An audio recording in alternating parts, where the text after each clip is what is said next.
Upon discovering that Tom was cheating on me. Just as I was about to gather evidence, Susan moved into our house. I'm moving in with my lover, so get out. We'll be paying the mortgage. I don't really care.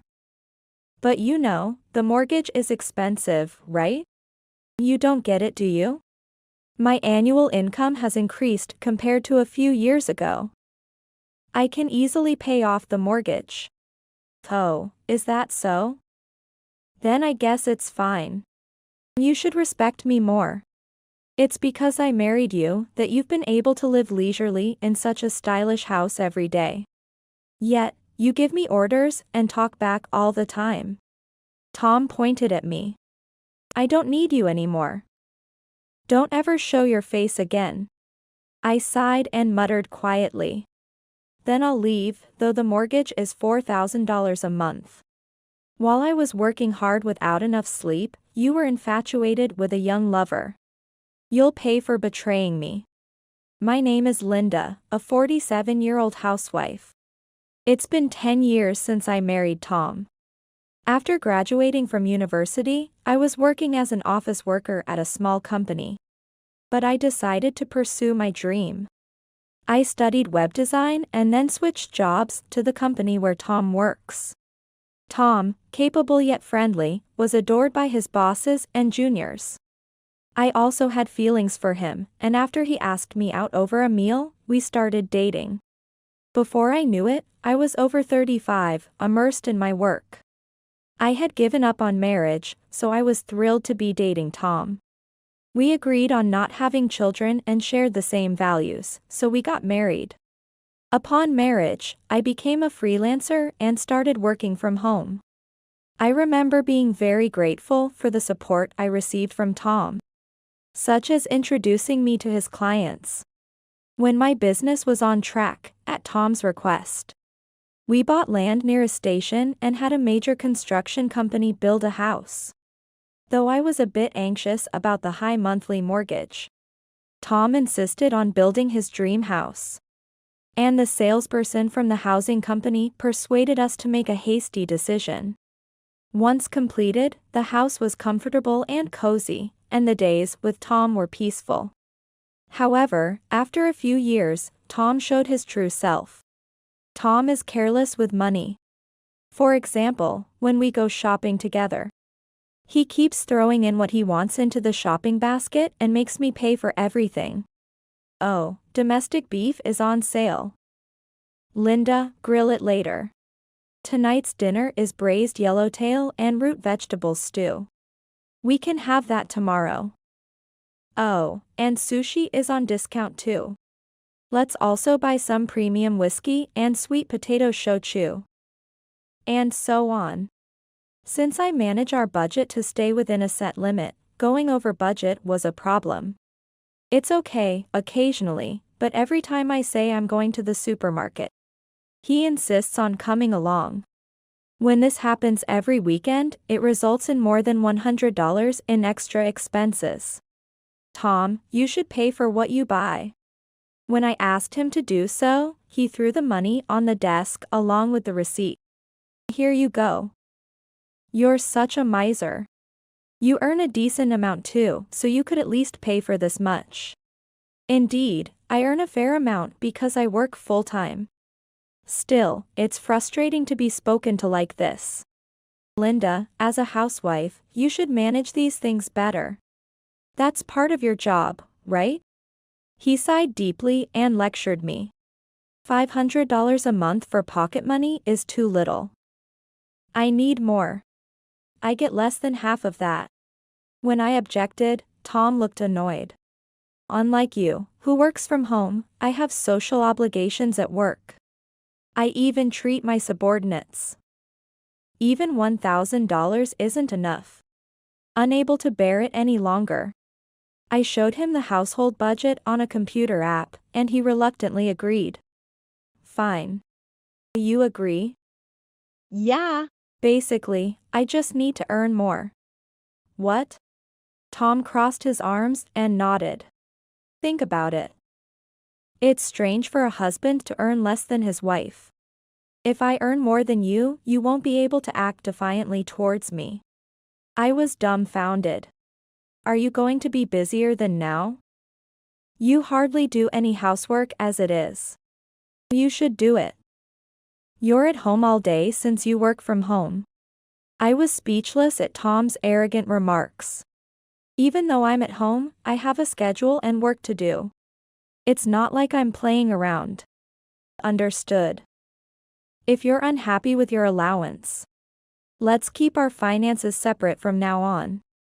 Tom looked intrigued by my suggestion. What are you saying? We'll each transfer a fixed amount from our salaries into a joint account for savings. The rest will be used to cover living expenses, the house mortgage, and taxes, according to our income. So, I get to decide how much allowance I have. Sounds good. Tom agreed to the amount and items I suggested. Since that day, Tom never complained about his allowance again. Eventually, he stopped accompanying me on my shopping trips. And the issue of going over the food budget was resolved. Another troublesome presence was my mother-in-law. Since my father-in-law passed away 10 years ago, Tom, an only son, has been looking after his mother. I was anxious about the possibility of her moving in with us when we got married. But fortunately, that didn't happen. According to Tom, his mother enjoys living alone. However, she often calls Tom over for trivial things. Tom, I need you to change the light bulb in the bathroom. My computer froze. Can you come over? A bee got into the house. Help me. Would you help me choose a birthday present for a friend? She's kind to me and never visits unannounced. Instead, she's very attached to Tom.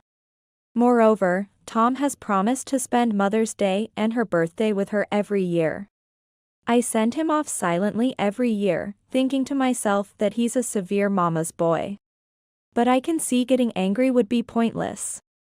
I could tolerate that, but the troublesome part is him comparing me to his mother. Lately, he comes home late on weekdays, sometimes after midnight. On weekends, he either goes out for work-related socializing or lies on the sofa playing with his phone. Before we got married, he promised to share household chores. But now he uses work as an excuse and doesn't help at all on his days off. He finally gets up, lured by the smell of food, but then he only complains. I hate miso soup. Why do you serve it every morning? I feel like a caterpillar when I see leafy vegetables. It's disgusting. The potato salad is dry and tastes bad. I was in the mood for something with a soy sauce taste tonight. Why did you make salted fried chicken? Stew? Oh, so it's a lazy meal? And then, he always ends with this. My mom used to put more effort into making delicious meals. Besides the main dish, I want at least 3. I'm not a housekeeper. I am also working. Tom spoke in a high-handed manner, which irritated me. Recently, Tom's demands have increased. I'll be sending money to my mom with my bonus, so take care of it. He said it so casually that I was taken aback. Is your mother financially struggling? She says she doesn't have enough money to go on trips or to the theater with her friends every month. So, I've decided to help her out. I remembered that his mother enjoyed traveling. She's a pensioner and a housewife, so I thought she should cut back a bit. So, Linda, please handle more work. Huh? If you work more than before, you can cover my bonus portion. There should be no problem. I was furious with Tom's proud attitude. Why should I work harder for your mother to have fun? I almost blurted out but swallowed my words. Increasing it further is tough. Even now, I'm cutting back on sleep to meet deadlines. That's usual. I do overtime too. We don't have kids, so you have it easier. Don't complain. But Tom, you only work, right? I do the housework too. Ah. Got it. Then, let's bring my mom here. If she lives with us, we won't need to increase the living expenses. Tom yelled this in a resigned tone, and I bit my lip. Okay. I'll increase my workload to cover the bonus. As long as you understand. Thanks. Tom smirked, and my irritation grew. Here's the lunchbox. Wash it. As Tom was about to go upstairs, he suddenly remembered and handed me the bag from his bag. I hesitantly opened the bag and sighed. Again. Today, too, a cute pink memo was inside the lunch bag. Thank you for always making the loving wife's lunchbox. Today's score is 80. Tom said the fried chicken was too chewy. The omelette should be sweeter, that's Tom's preference. Gratin, was it leftovers from dinner? You should put in more effort. When I confronted Tom about whose doing it was, he gave a flustered response. That's from a female subordinate. She's concerned about my health and gives me various tips. Then why don't you have her make it from now on? Don't be stupid. Making lunch is a wife's job. Tom pouted his lips. You're quite flustered. Are you cheating with her? Huh? Jealous at your age? It's shameful for an old lady. He yelled at me.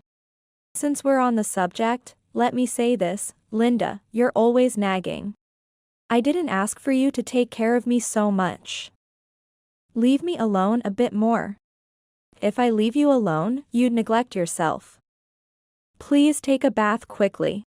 I know, so annoying. Tom muttered irritably and headed to his room. Since pointing out the affair, Tom's attitude has visibly cooled.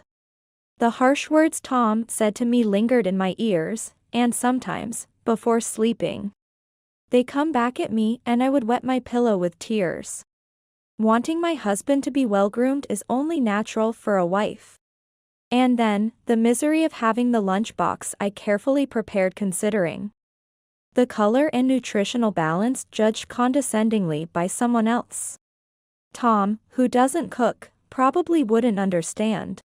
After some time, I received a message from Tom, who had gone on a business trip. Finally freed from the nagging. Let's finish up the work quickly and have some fun. Looking forward to getting into the open-air hot spring with you. Love you. I stood frozen, clutching my phone for a while. It was clear. He was cheating. The other woman was probably the one who left notes in the lunchbox. My love for Tom had completely cooled. But I was boiling with resentment for being betrayed. When Tom returned home, I confronted him with the screen of my phone. And he admitted it easily. I'm sick of a caretaker-type woman like you. Give me some freedom, will you? I was stunned by Tom, who was visibly angry. Despite his infidelity, it sounded as if I was the one at fault. Days of not speaking to each other passed. And then one weekend afternoon, while I was reading a book, the doorbell rang. Through the intercom, the moving company spoke. Hello. We'll be moving your belongings now. Eh? As I stood there dumbfounded, Tom hurried down the stairs and pushed past me to respond. Thank you, please do. Ignoring my bewildered state, the movers laid down blue protective sheets and started bringing in a white dresser and cardboard boxes. Tom, sorry, I overslept and got late. With a sweet voice, a young woman showed her face at the entrance. Hearing her, Tom rushed over and greeted her with a smile. Good morning, Susan. You're looking cute as always. Susan. Ah. The one Tom was texting. The two of them didn't even try to hide their relationship in front of me anymore. Intertwining their arms and flirting. You look cool too, Tom. Oh, please take that to the bedroom upstairs. Susan, having barged into the house, directed the movers to bring all the items from the truck inside. After the move was complete, Tom came to me hand in hand with Susan. What is all this? Tom smirked at my anger. You still don't get it? This is why I can't stand dumb people. We should be clear. After a sigh, Tom faced me and declared, followed by Susan. I'm moving in with my lover, so get out. We'll be paying the mortgage. I blinked. Looking at the boxes being brought in, I had a vague idea of what they were planning. So, they really intended to kick me out. I don't mind. But you know, the mortgage is quite expensive, right? You don't get it, do you? My annual income has increased compared to a few years ago. I can easily pay off the mortgage. Oh, is that so? Then I guess it's fine. First of all, the only reason you could go independent is because of me. I introduced you to several clients, which barely kept you afloat. Otherwise, you would have failed long ago. I am grateful for that, to an extent. I stated flatly. But the continuous work I receive is thanks to my own skills. Tom pompously continued in a haughty tone. Basically, you should respect me more. It's because I married you that you've been able to live leisurely in such a stylish house every day. Yet, you dare to instruct me and talk back all the time. Tom pointed his finger at me. I don't need someone like you anymore.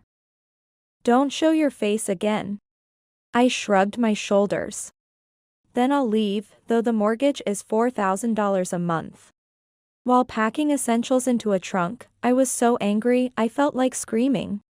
While I diligently took care of the housework and worked tirelessly, sparing no time for sleep, you were infatuated with a young mistress. You will fully receive the retribution for betraying me. I went straight to a real estate agent to transfer the deed of the land and house into Tom's name. After renting an apartment, I returned to the house while Susan and Tom were at work. Packed my belongings, and had them moved to my room by movers. When I spoke to Lily about the situation, she looked as if she had bitten into a sour bug. When building the house, your income was higher than Tom's, right? It was put in your name because the mortgage wouldn't have been approved otherwise. Yeah. Tom doesn't seem to understand that passing the mortgage assessment as a freelancer means having a stable income and a good reputation. Exactly.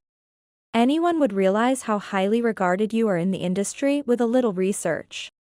Lily expressed her disbelief while sipping tea.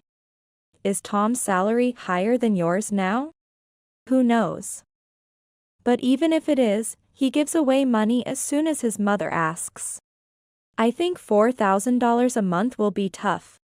I explained to Lily. When we built the house, we included so many luxury features that the loan amount skyrocketed. Your house looked like a celebrity's home on TV. I was shocked when I heard the loan amount. Lily laughed, shaking her shoulders.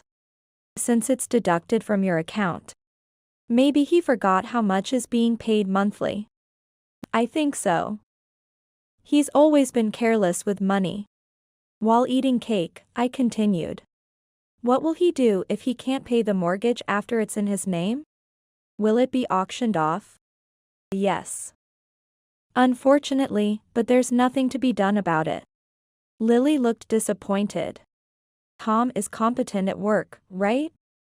I mean, he's a client of our company.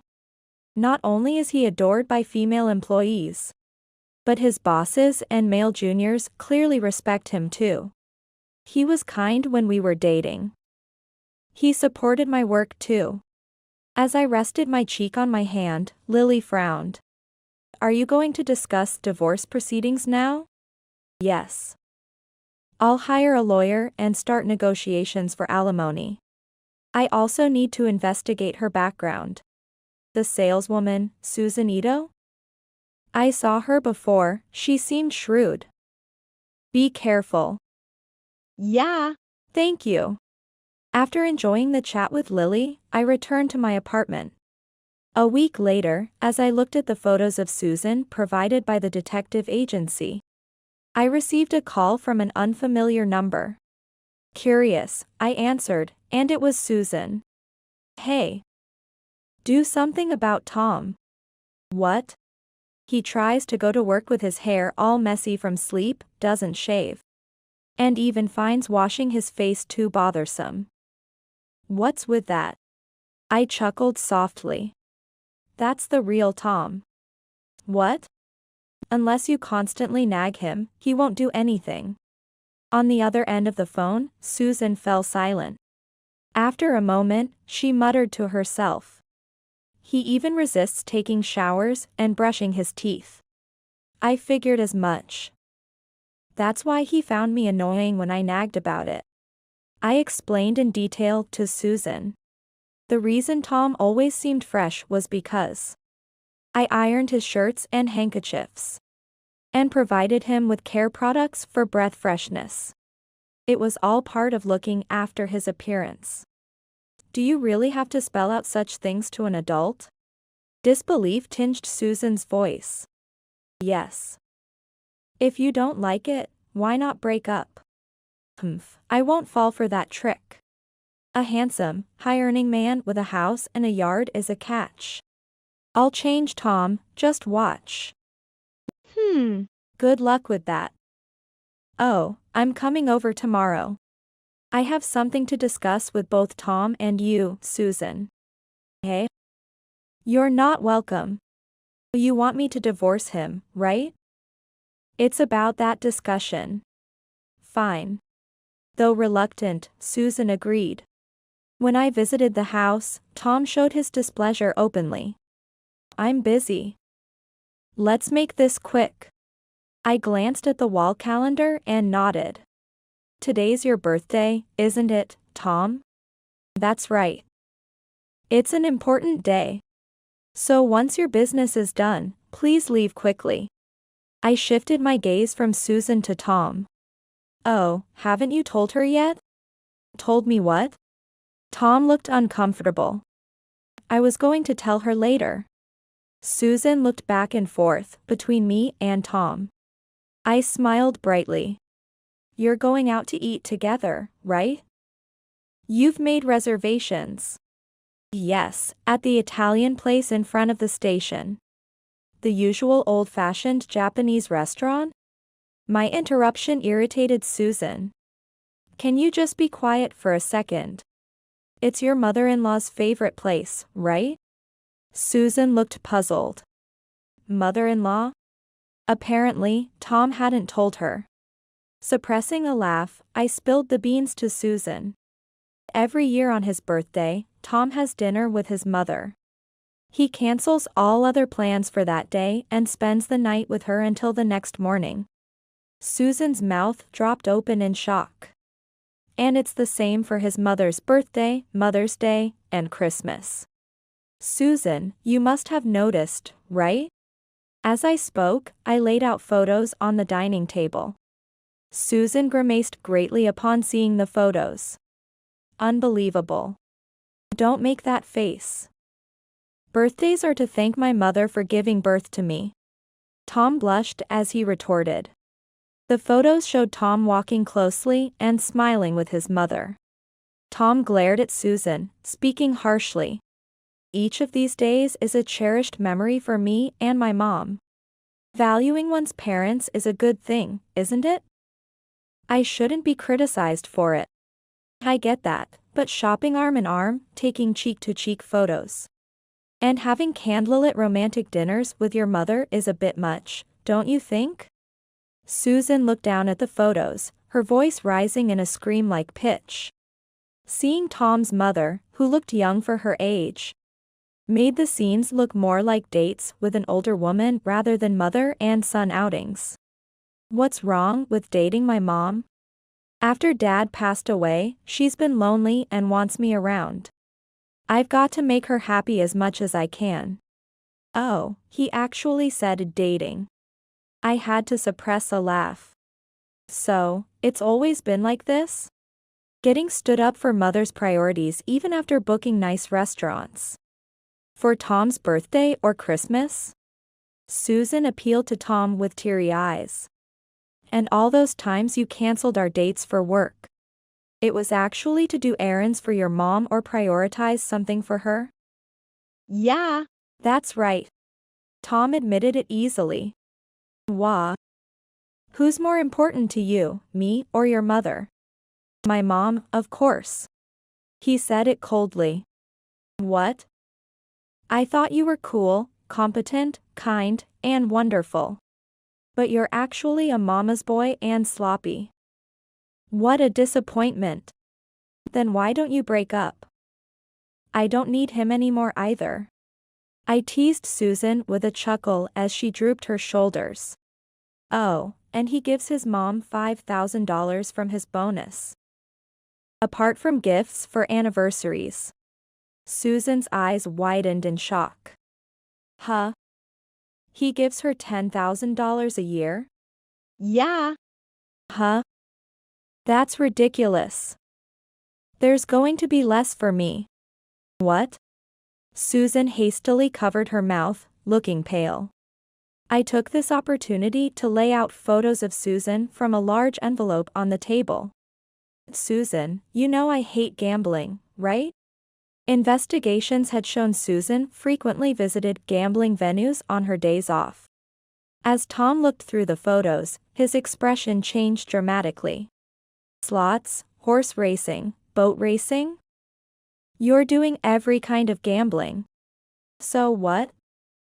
It's my way of relieving stress. I don't mean to meddle in personal fun. But indulging to the point of debt isn't advisable. Susan's cheeks tensed up at my words. Why do you even know about that? You begged Tom to buy those brand items. Then sold them on flea markets to pay off debts, right? Come to think of it, you do lose the bags and accessories I buy you quite often. Don't tell me you've actually been selling them? Susan sweated profusely as I gave a wry smile. So it was true. My friend Lily overheard your coworkers talking. Susan has been selling brand items her boyfriend spoils her with to pay off debts. You shouldn't share such things with colleagues, it spreads through the office like wildfire. Susan glared at me resentfully, and I offered her a piece of advice. Thought I found a good cash cow. Mama's boy, I'm better off without you. I'm cute, I can find someone else in no time. I'll find another man right away. Susan grabbed her jacket and bag, storming out of the house in a huff. Susan. I'll be sending the alimony bill later, make sure you pay it. I called out to her, retreating back. Though reluctantly, Tom quietly agreed to the divorce. When I demanded alimony through a lawyer, it was transferred in full to my account. Several months passed. Having developed a few new clients and increased my savings, I was considering purchasing a condo when I received a call from Tom. What's this about a monthly mortgage of $4,000? How am I supposed to pay this? Tom was crying over the phone. I had been expecting his call around this time. When we decided on the monthly payments. You were right there beside me, listening to the conversation, weren't you? I don't know anything about that. Don't remember? At both our house and the bank. Didn't they stress the amount so much? You were the one responding, so I wasn't listening. And why is it so high anyway? Is this some kind of ripoff? Suppressing my irritation, I patiently explained. I tried to keep it around $1,000 a month. But you, Tom, you kept asking the house builder for more lavish features. What? It's a once-in-a-lifetime home. Shouldn't I communicate all my wishes to avoid regrets? Tom boasted. You only came up with mundane stuff like a pantry or a sunroom. I was the one who added all the unique and luxurious elements. You should be more grateful to me for making our home so special. Feeling my face twitch in annoyance, I continued the conversation. Wanting a rooftop, a soundproof room for guitar practice. A study next to my room, all custom-made interior. and insisting on a location 5 minutes walk from the station. On a southwest corner lot with a parking space for 4 cars. Of course, commissioning a top-tier house builder for such a detailed and unique home, including the cost of land, would result in a mortgage of several $1,000s a month. Well, Yeah. but you could afford it at the time, so there was no problem, right? Tom replied nonchalantly. And? You're saying you can't afford the $4,000 mortgage with your current income? The momentum he had was gone, and Tom fell silent. If you come back and help with living expenses, I could afford it without any problem. I couldn't believe my ears. Actually, my mom suggested we live together. Tom stammered as he spoke. You know, after breaking up with Susan, I let her take the furniture, right? When I mentioned having extra rooms since I'm living alone, my mom said she wanted to move in with me. Her house is getting old, so it seemed like a good idea. So, I agreed. That's nice of you. But if I can't pay the mortgage, it'll be auctioned off, right? Even if we sell the house, the mortgage will still be there. How am I supposed to tell this to Mom? Just tell her the truth. How about renovating the in-laws' house and living there together? But you don't have the money for renovation, do you? That's impossible. Tom quickly countered. To my mom, I'm a proud son. But now, the truth that my wife had a higher income and was paying the mortgage. That we're getting divorced because of my affair. And soon we won't have a house to live in. How embarrassing is that? You want to shame me? But that's the truth. That's why you should come back. Tom declared haughtily. Just because I had an affair or two over 3 years. You make such a big deal out of it. Every man has a mistress or two. It's not like I got anyone pregnant. Let bygones be bygones. I was speechless with disbelief. I refuse. I'm thinking of moving into a high-rise condo. I have no intention of returning to that house. A high-rise condo? How can a mere freelance web designer afford that? Who's the one earning less than a mere freelance web designer? Don't contact me again.